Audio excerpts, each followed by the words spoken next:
Welcome to Prince Jordan House. Exercise number 136 are repeating 100 words a minute. Ready?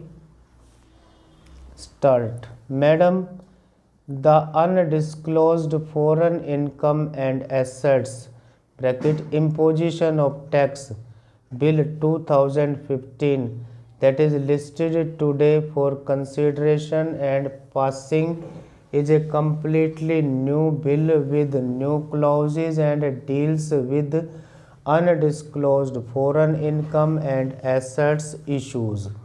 For very long time, the black money that has been stashed abroad has been in public discourse, and there is public demand to enact a new law, but it does not have that much of teeth to achieve any meaningful purpose.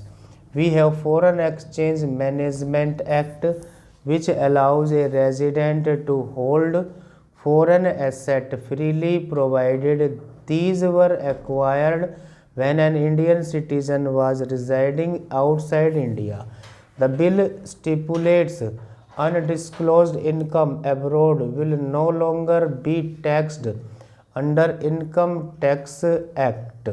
So, domestic black money holders can escape from the Income Tax Act. This goes against the basic purpose of the bill. This bill creates arbitrage opportunity with a lesser punishment if black monies are transferred from offshore to onshore. This cannot be the intention of any legislation. Finally, where is the power to bring back stashed away funds?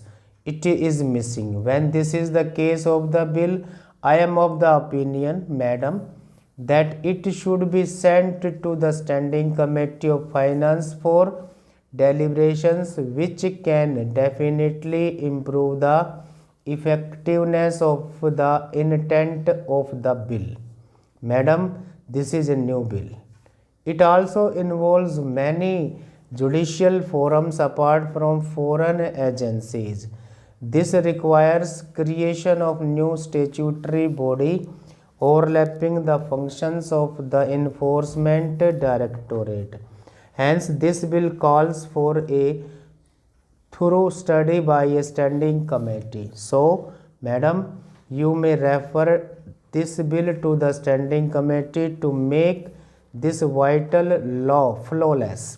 This convention provides international cooperation in investigation and mandates banks to verify the identity of customers and directs them to provide necessary mechanism in the legal system to address and repatriate black money. We have signed this convention in 2005. In spite of pressure from various quarters, the UPA government chose not to ratify it until 2011, that is just a few weeks before the judgment of the Supreme Court on black money case. The UPA misled the apex court by saying that it is serious in bringing back black money.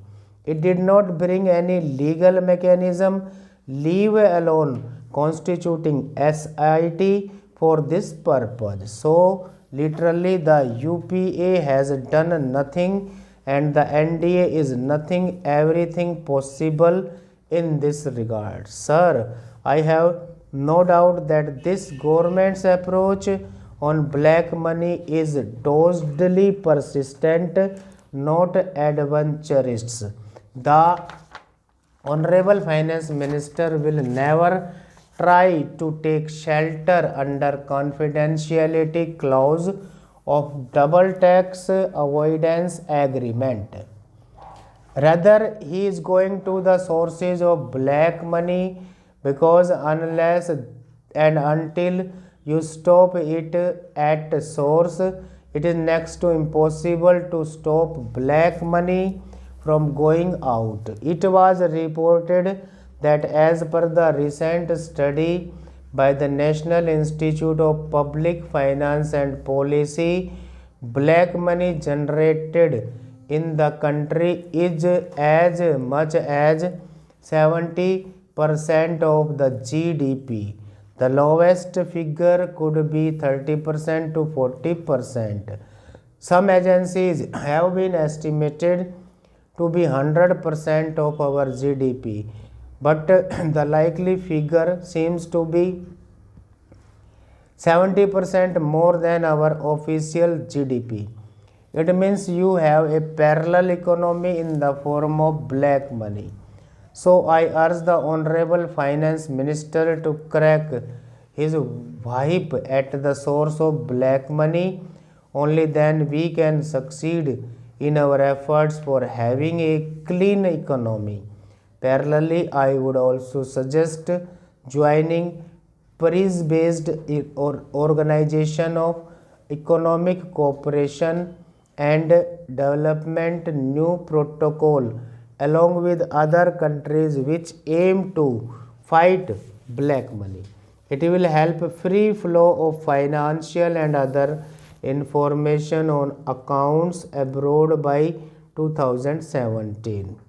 Clause 73 of the bill helps the government to be a member of the Organization of Economic Cooperation and Development and achieve its objectives. The House is aware that concealment of taxable income is a civil offense, but this bill under clause 88 makes the offense of concealment of income or evasion of tax in relation to foreign assets a predicate offense, a crime that leads to money laundering under the Prevention of Money Laundering Act 2002. This helps the enforcement agencies to attach and confiscate unaccounted assets held abroad and prosecute the people laundering black money.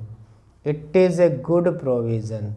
Secondly, making it a criminal offense is equally important because under double tax avoidance agreement you cannot get information if it is a civil offense.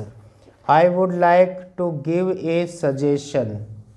I brought this up on different occasions earlier. With the introduction of Jan Dhan Yojana, Aadhaar and mobile, I think the time has come now because if we bring down the usage of cash in India as a whole, definitely it will bring down black money, and I think that if we bring M-commerce legislation into place, allow prepaid mobile SIM cards to be debit cards and postpaid SIM cards to be credit cards, it will bring down the usage of cash in a big way and definitely bring down the usage of black money also.